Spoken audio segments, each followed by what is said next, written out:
क्या आप देश और दुनिया की खबरों से रह जाते हैं बेखबर? तो सब्सक्राइब कर लीजिए हमारे HT न्यूज चैनल को और बेल आइकॉन को दबाना मत भूलिएगा।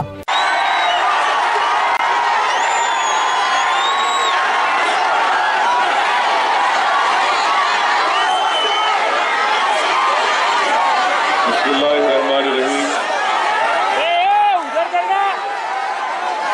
अस्सलामु अलैकुम वरहमतुल्लाहि वबरकातुहू।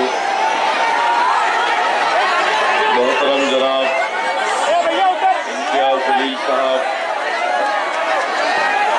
उम्मीदवार हल्के औरंगाबाद, मोहतरम जनाब जाफर हुसैन मिराज साहब, मोहतरम जनाब वारिस पठान साहब रुकने असम्बली महाराष्ट्र, मोहतरम जनाब डॉक्टर गफ्फार कादरी साहब, मेरे मजलिसी रुफ़ा, अरकान बल्दिया, मजलिस इत्तेहादुल मुस्लिमीन, बुजुर्गान मिल्लत, मेरे नौजवान साथियों, पसे पर्दा बैठकर सुनने वाली मेरी इज़्ज़तदार माँ और बहनों, मेरे अजीज दोस्तों और बुजुर्गों, आप तमाम से मैं ये गुजारिश करने आया हूं कि 23 अप्रैल के दिन औरंगाबाद के पार्लिमानी इंतखाबात की रायदही का दिन है और मैं आपसे इस बात की अपील करने आया हूं कि आप अपना एक वोट मजलिस इत्तेहादुल मुस्लिमीन के उम्मीदवार के हक में इस्तेमाल करें और मोहतरम जनाब इम्तियाज जलील साहब को कामयाब करें। मैं औरंगाबाद के तमाम जिम्मेदारों से, उलमाओं से, मशाइखीन से ये अपील कर रहा हूं कि आप हमारा साथ दीजिए, आप हमारी सरपरस्ती कीजिए। मैं मेरे मजलिस इत्तेहादुल मुस्लिमीन के तमाम साथियों से अपील कर रहा हूं, अरकान बल्दिया से अपील कर रहा हूं कि वो और मेहनत करें ताकि हमको एक एक वोट हमारा ज़ाय ना हो और इत्तेहाद के हमारे इस पैगाम को हमको और उस पर मेहनत करके उसको मजबूत करना है। मैं इस मौके पर उन लोगों को भी दावत दे रहा हूं जिन्हों ने या जिसको मजलिस इत्तेहादुल मुस्लिमीन से इख्तलाफ है, मैं उनसे भी अपील कर रहा हूं कि आज ये हमारी जमहूरियत के दायरे में जो लड़ाई है वो हमारे इख्तलाफात से बहुत बड़ी है। मैं उनसे अपील कर रहा हूं कि आप भी हमारा ताउन पेश करिए। जो लोग मजलिस इत्तेहादुल मुस्लिमीन से किसी बिना पर दूर हो चुके हैं, मैं उनसे भी कह रहा हूं कि मेरा दिल साफ है, आप मजलिस का ताउन करिए। मैं उन तमाम हजरात का नाम लेना नहीं चाहता क्योंकि मैं उनको शर्मिंदा भी नहीं करना चाहता हूं, बल्कि मैं खुले दिल और जहन के साथ मैं उनसे कह रहा हूं कि आज भी मेरे दिल में आपके लिए इज्जत है। आप आगे बढ़िए और इस कारवां को लेकर आगे बढ़िए। खास तौर से मैं उन लोगों की तरफ कह रहा हूं जिन्होंने औरंगाबाद की सरजमीन पर मजलिस इत्तेहादुल मुस्लिमीन को लाया था। यकीनन आपके दिल, मेरे दिल में आपके लिए हमेशा इज्जत रहेगी। आप मुझसे दूर हो या मेरे मुखालिफत करें, मगर मैं यकीनन उस चीज को कभी नहीं भूल सकता। मेरे अजीज दोस्तों और बुजुर्गों, मजलिस इत्तेहादुल मुस्लिमीन ने हैदराबाद की पार्लियामेंट की सीट से हटकर किशनगंज बिहार में अपना उम्मीदवार वहां पर अख्तरुल ईमान को बनाया और औरंगाबाद में मजलिस इत्तेहादुल मुस्लिमीन ने जनाब इम्तियाज जलील साहब को अपना उम्मीदवार नामजद किया। मेरे अजीज दोस्तों और बुजुर्गों, मैं आपको एक खुशखबरी सुना रहा हूं कि इंशाअल्लाह ताला आज किशनगंज बिहार में वो सीमांचल के पसमानदा इलाके में आज जो पोलिंग हुई, उस रिपोर्ट जो मुझे अभी मिली है वो ये बता रही है कि इंशाअल्लाह ताला किशनगंज से भी मजलिस इत्तेहादुल मुस्लिमीन के उम्मीदवार अख्तरुल ईमान कामयाब होंगे। मेरे अजीज दोस्तों और बुजुर्गों, हमारी लड़ाई हमेशा यही थी, यही है और यही रहेगी कि हमको हमारा जायज मुकाम मिलना चाहिए। हमको सियासत में, सियासत के ऐवानों में, चाहे वो हिंदुस्तान की पार्लियामेंट हो या फिर महाराष्ट्र की असेंबली हो या औरंगाबाद की बल्दिया हो, म्युनिसिपल कॉरपोरेशन हो, इन तमाम मुकामात पर हमको हमारा जायज मुकाम मिलना है। आज अल्हम्दुलिल्लाह वो वक्त आ चुका है कि हमको एक और मर्तबा मुत्तहिदा अगर हम कोशिश करेंगे, अपने वोट में जरा सा भी फर्क आने नहीं देंगे, तो यकीनन इंशाअल्लाह ताला औरंगाबाद के इस तारीखी शहर में आपका एमपी इंशाअल्लाह ताला कामयाब और कामरान होगा। मेरे अजीज दोस्तों और बुजुर्गों, आप इस बात से बखूबी वाकिफ हैं कि मजलिस इत्तेहादुल मुस्लिमीन ने जनाब प्रकाश अंबेडकर साहब का साथ दे रही है। उनसे हम वंचित बहुजन अघाड़ी के साथ हैं। मैं प्रकाश अंबेडकर साहब के साथ उनकी क़यादत में काम कर रहा हूं और हमारा मकसद एक ही है कि महाराष्ट्र की मजलूम और गरीब आवाम को इंसाफ मिले। और इसीलिए आज आप देखते हैं कि पूरे महाराष्ट्र में जहां जहां वंचित बहुजन अघाड़ी के उम्मीदवार कामयाब होंगे और यहां से इम्तियाज जलील जब आपकी दुआ और वोटों से कामयाब होंगे, हैदराबाद से असदुद्दीन ओवैसी इंशाअल्लाह कामयाब होगा, किशनगंज से अख्तरुल ईमान कामयाब होंगे, तो मैं औरंगाबाद की आवाम को इस बात का वादा कर रहा हूं कि हम जब बहैसियत रुकने पार्लियामान बनकर हिंदुस्तान की सबसे बड़ी पंचायत लोकसभा में जाएंगे, तो आप इस बात को जहन में रख लो, इत्मीनान करो कि इंशाअल्लाह ताला मजलिस इत्तेहादुल मुस्लिमीन हिंदुस्तान में दोबारा नरेंद्र मोदी को और बीजेपी को वजीर आजम बनने नहीं देगी इंशाअल्लाह ताला। हम मोदी के खिलाफ थे और है और रहेंगे इंशाअल्लाह ताला। और मुझे पूरा यकीन है कि हिंदुस्तान की आवाम दोबारा नरेंद्र मोदी को हिंदुस्तान का वजीर आजम नहीं बनाएगी, क्योंकि 2014 में जो हमने देखा कि किस तरह हिंदुस्तान की आवाम को धोखा दिया गया, किस तरह झूठी और दिल फरेब वादे किए गए, उसके बावजूद भी नरेंद्र मोदी ने इतनी बड़ी तादाद पे उनको कामयाबी मिली। मिसाल के तौर पर हिंदुस्तान के वजीर आजम ने 2014 में कहते थे कि अच्छे दिन आएंगे। आज आप नरेंद्र मोदी के तकारीर में वो जुमला नहीं सुनते, क्योंकि नरेंद्र मोदी को मालूम कि अगर वो जुमला दोहराएगा अच्छे दिन का, तो हिंदुस्तान की आवाम पुकार कर मोदी से कहेगी कि मित्रों, हमारे बुरे दिन तुम वापिस लौटा दो। मेरे अजीज दोस्तों और बुजुर्गों, नरेंद्र मोदी ने हिंदुस्तान के नौजवानों से वादा किया था कि मैं 2 करोड़ नौकरियां आपको फराहम करूंगा। सुनो औरंगाबाद के नौजवानों, हिंदुस्तान की आबादी में 50% आबादी हमारी 25 साल के कम उम्र लड़के और लड़कियों पर मुश्तमिल है। आज नौजवान परेशान है, नौजवानों के जिम्मेदार उनके माँ बाप परेशान है, मगर यही नरेंद्र मोदी ने वादा किया था कि मैं 2 करोड़ नौकरियां दूंगा।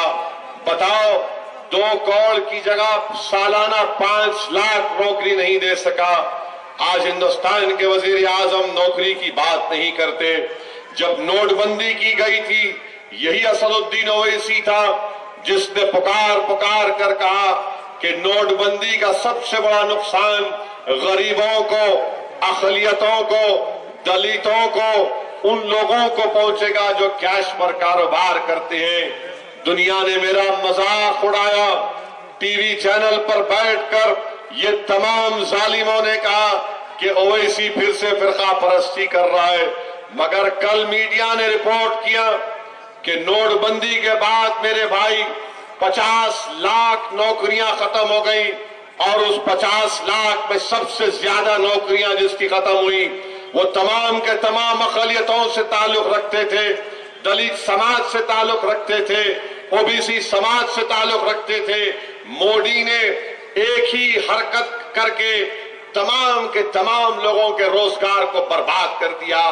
आज हिंदुस्तान के वजीर आजम से जब मोदी से आप सवाल करेंगे कि बताओ मोदी तुमने नौकरियां नहीं दी, तो मोदी पुकार कर कहेगा कि मैंने घर में घुसकर मारा।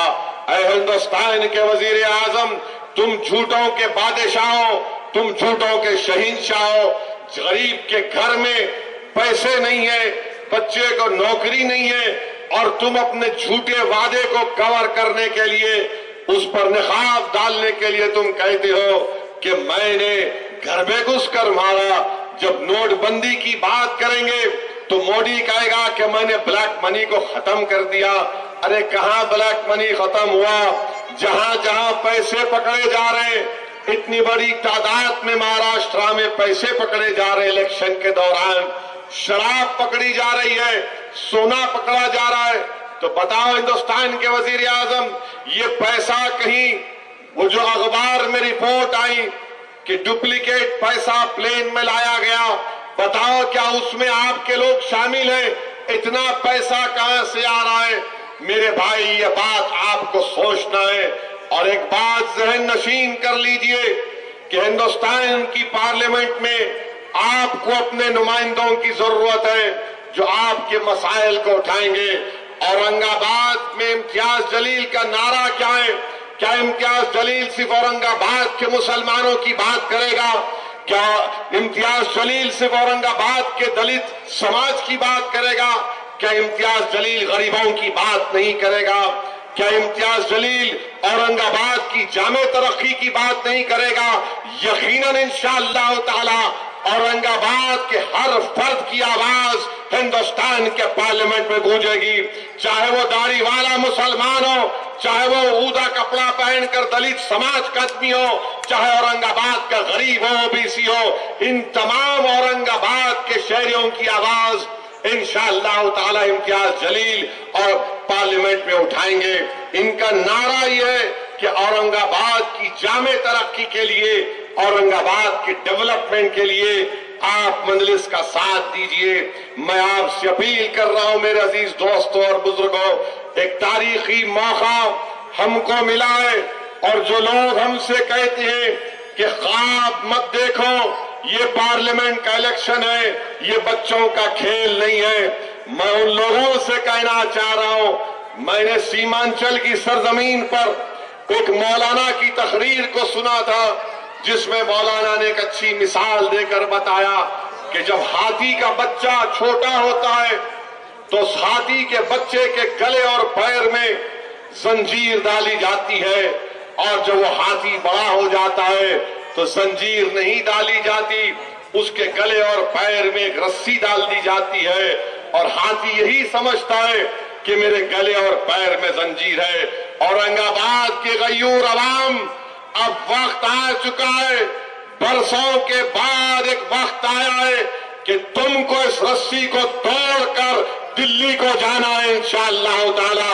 जो लोग आज हमारे पैर और गले में रस्सी डालकर ये समझ रहे हैं कि हम इस एमपी सीट पर कामयाब नहीं होंगे, इंशाअल्लाह ताला खैरे हारेगा, कांग्रेस हारेगी और इम्तियाज जलील इंशाअल्लाह ताला औरंगाबाद सूरत के पार्लियामेंट बनकर जाएगा। मेरे अजीज दोस्तों और बुजुर्गों, मालूम हुआ कि हिंदुस्तान के वजीर आजम ने झूठ का सहारा तो लेना इनकी आदत है। वर्धा में तकरीर किए, दहशतगर्दी के ऐसे सेंसिटिव सब्जेक्ट के ऊपर मोदी ने कह दिया, हिंदू मुस्लिम कर दिया उसको। हम हिंदुस्तान के वजीर आजम से पूछना चाहते हैं, महात्मा गांधी को मारने वाला असदुद्दीन ओवैसी का साला था क्या? दिल्ली के सड़कों पर सिखों का कत्लेआम करने वाले क्या मेरे रिश्तेदार थे? बताओ नरेंद्र मोदी, कौन थे लोग? मगर नरेंद्र मोदी ने ये कर दिया जो हिंदुस्तान की तारीख में कोई नहीं किया। आज हम पाकिस्तान के दहशतगर्दी की वजह से हमको नुकसान पहुंच रहा है। पाकिस्तान की सरजमीन पर एक जालिम जिसका नाम शैतान अजहर है बैठा हुआ है, जिसका नाम तंजीम का ये जैश शयातीन है, उसके लोग पुलवामा में हमला किए। हम सारी दुनिया से कह रहे हैं कि पाकिस्तान दहशतगर्दी कर रहा है, यकीनन कर रहा है, मैं इसको मानता हूं, इकरार करता हूं। लश्करे वो तैयबा नहीं है, लश्करे शयातीन है, मैं इसको मानता हूं। मगर बताओ हिंदुस्तान के वजीर आजम, ये तुम्हारी कौन सी दोगली पॉलिसी है कि जिसने मालेगांव में बम ब्लास्ट किया? 29 सितंबर 2008 को बम ब्लास्ट हुआ, जिसमें मालेगांव में 9 लोग मारे गए, 100 के करीब लोग जख्मी हो गए। हिंदुस्तान के वजीर आजम, ये प्रज्ञा ठाकुर तुमको इतनी पसंद क्यों आ गई?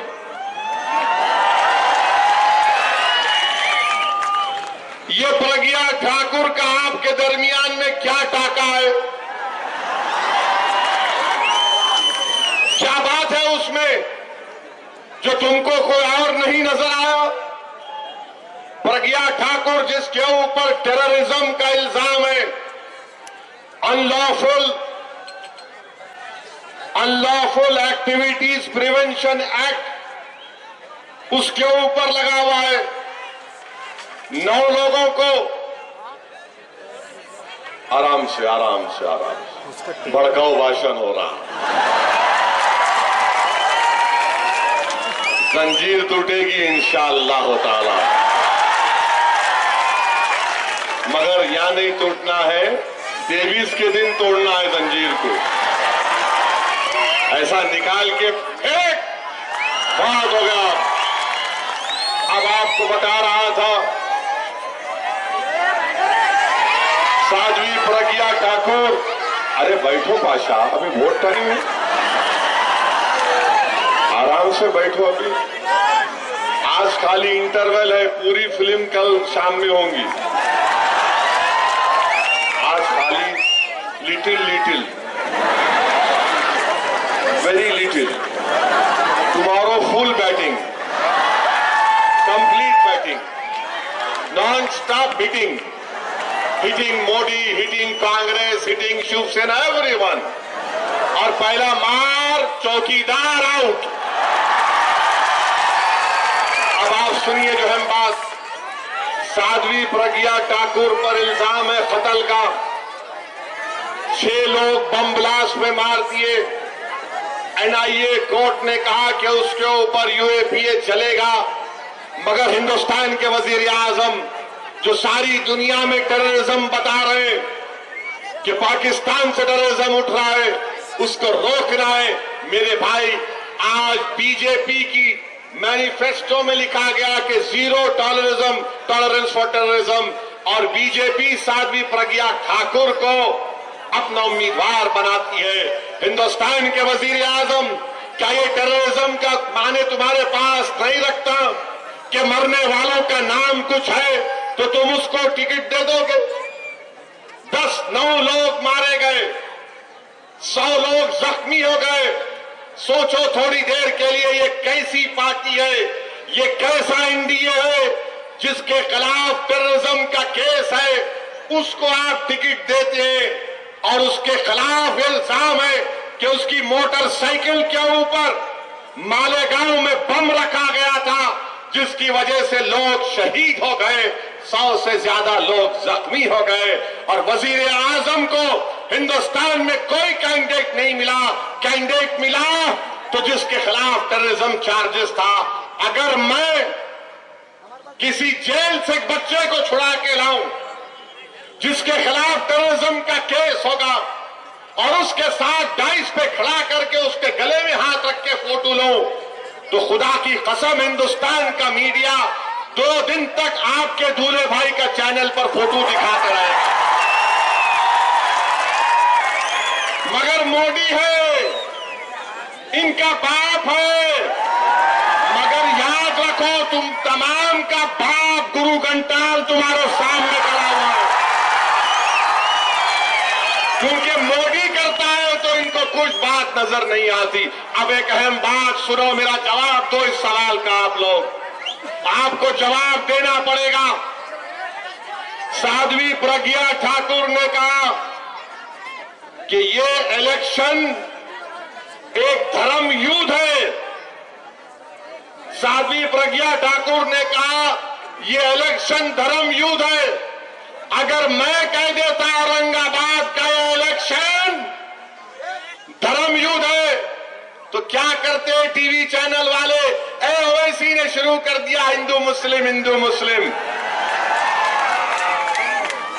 अब साध्वी प्रज्ञा ठाकुर का धर्म युद्ध का ये स्टेटमेंट, क्या हिंदुस्तान के वजीर आजम आप जाकर जो टेररिस्ट केस में उसके लिए कैंपेन करेंगे? करो मोदी, हम भी देखना चाह रहे तुम्हारे असली चेहरे को कि तुम टेररिज्म से लड़ाई लड़ना नहीं चाहते, तुम टेररिज्म पर अपनी लड़ाई को कॉम्प्रोमाइज कर चुके हो। और ये साध्वी जिसको बेल मिली सेहत खराब हो रही बोलकर, आज उसकी सेहत इतना अच्छा कैसा हो गई कि तू इलेक्शन लड़ रही है? धर्म युद्ध कहा उसने। ठीक है, तुम्हारे लिए धर्म युद्ध है तो मेरी भी जिद है कि इंशाअल्लाह ताला अल्लाह हमको औरंगाबाद में कामयाब करेगा। ये धर्म युद्ध करने वालों याद रखो, तुम कानून की खिलाफ वर्जी कर रहे हो। मैं हिंदुस्तान के संविधान के तहत जमहूरियत के दायरे में रहकर मैं अपनी लड़ाई लड़ रहा हूं। बताओ औरंगाबाद के लोगों, क्या तुम इम्तियाज जलील और मजलिस इत्तेहादुल मुस्लिमीन के साथ हो?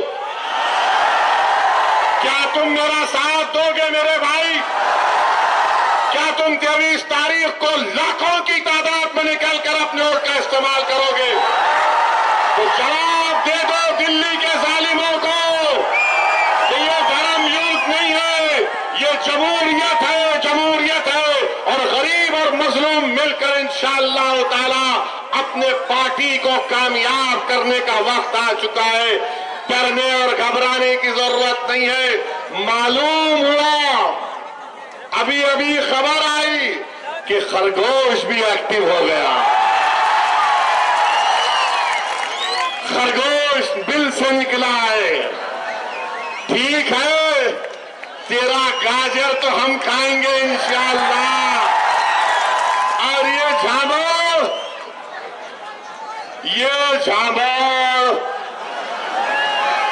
हमारे कटकट गेट में, हमारे इलाकों में आप जलसे कर रहे हैं।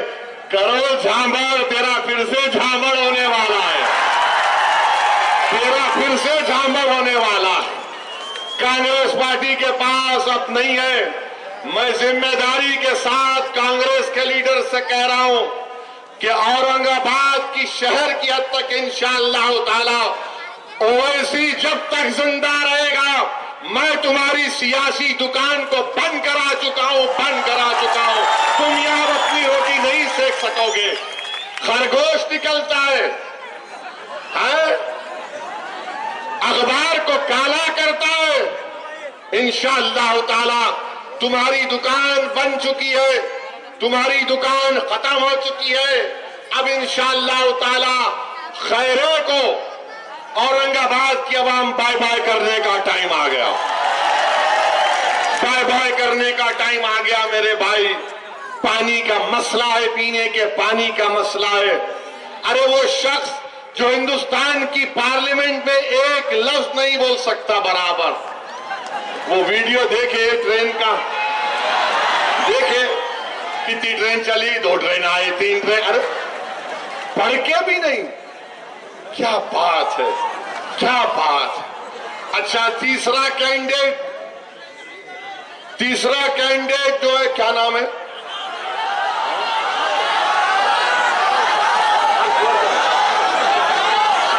हर्षवर्धन। अजीबोगरीब मामला है। सुसरा मोदी के पास, मित्रों के पास, दामाद घर के बाहर। अरे जादव, तू सुसरे का नहीं हुआ, औरंगाबाद का क्या होगा? जो सुसरे का नहीं हुआ वो किसका होगा? हम लोग क्या बोलते हैं, सारी खुदाई एक तरफ, ये तो बेचारा किधर का नहीं है। आप आकर आपके सुसरे मित्रों बोल रहे, चाइनू भी बोल दिए ना कि अगर मैं खुदा ना खास्ता जीत गया तो मैं भी मोदी के चरणों में चला जाऊंगा। क्या बात है कि सुसरा एक तरफ, आप एक तरफ,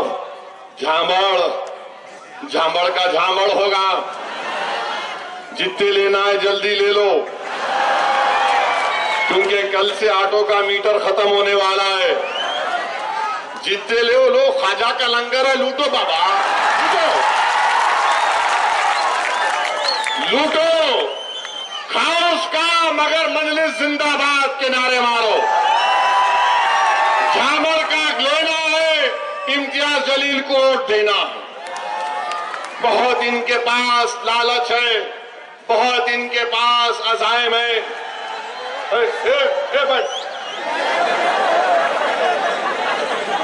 कबाब पे हड्डी कहीं को आ गई।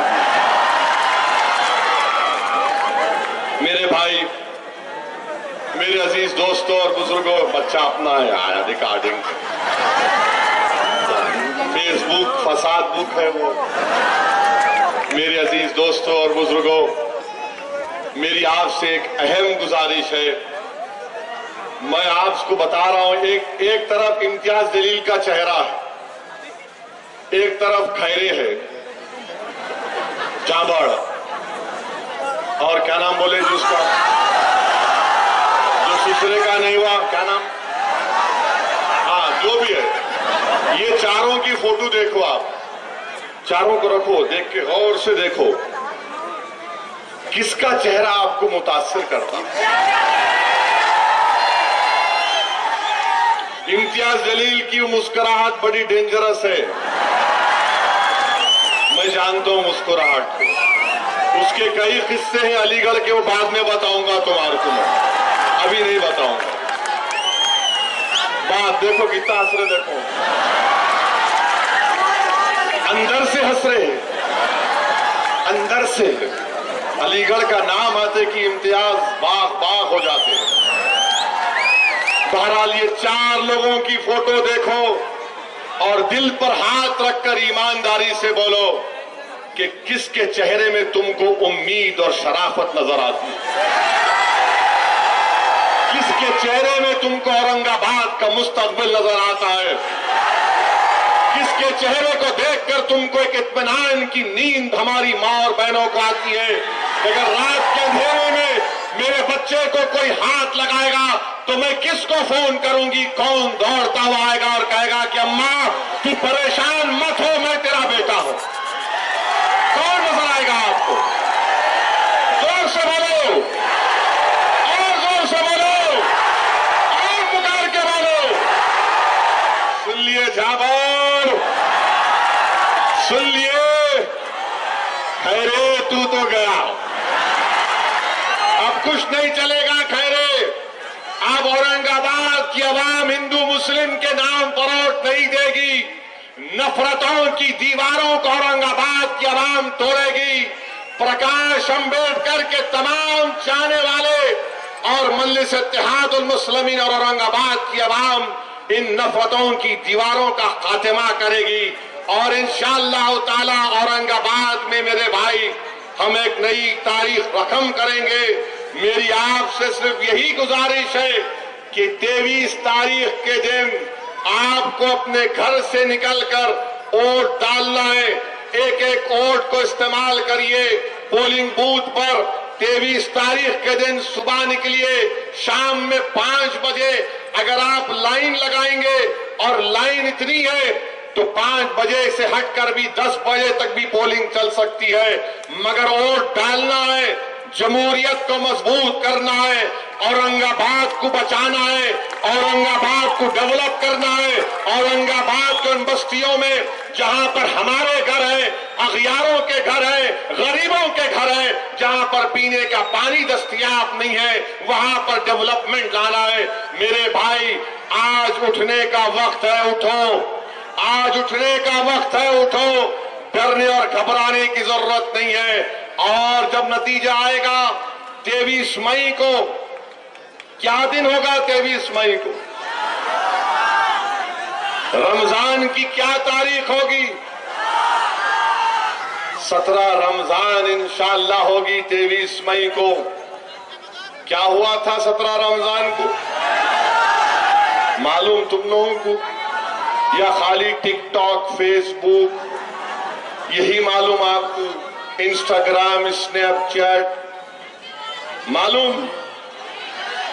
17 रमजान को इंशाअल्लाह ताला जब नतीजा आएगा, वो तारीख इंसानियत का वो वाकया जिसमें इंसानियत को पैगाम दिया गया कि जो लोग गरीब हैं, मुफलिस हैं, कमजोर हैं, जिनके जिस्मों पर कपड़े नहीं है, जिनके पास इतनी दौलत नहीं है कि मद्दे मुकाबिल जो आ रहा है, जिसके पास इख्तिदार है, जिसके पास दौलत है, जो इख्तिदार के नशे में चूर है, इंसानी तारीख का वजीम वाकया नौजवानों तुमको पुकार पुकार कर कह रहा है कि अगर आज तुमको ये महसूस होता है कि तुम कमजोर हो, तो वो तारीखी वाकया तुमको उम्मीद दिलाता है कि देखो, इंसानियत की तारीख में एक वाकया हुआ था कि जो बेसरो सहारा थे, बेप्यादा थे, मगर उनके इरादे बुलंद थे।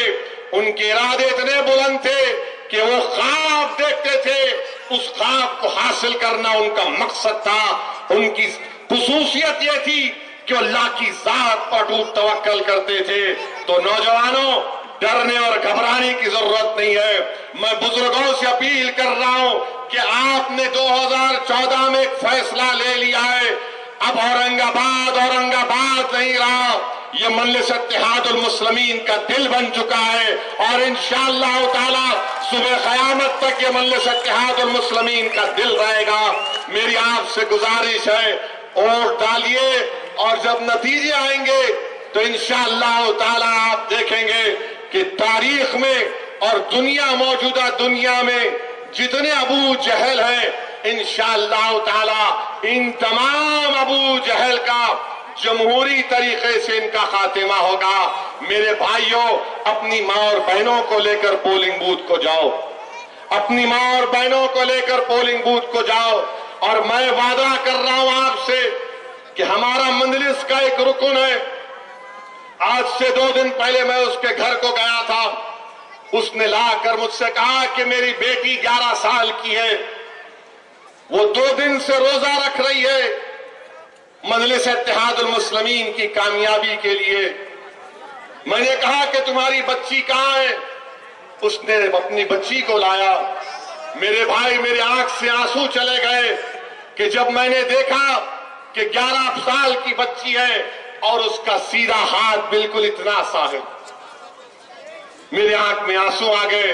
मैं वहीं पर अल्लाह से दुआ किया कि परवरदिगार, अगर तू इस बच्ची की दुआ कबूल कर ले और तू कामयाब करेगा, तो हम औरंगाबाद की इस बच्ची से, औरंगाबाद की मां और बहनों से, मासूमीन से वादा कर रहे हैं कि अल्लाह, हम इस बच्ची के बाजू बन जाएंगे इंशाअल्लाह होता, हम उस बच्ची के बाजू बनेंगे।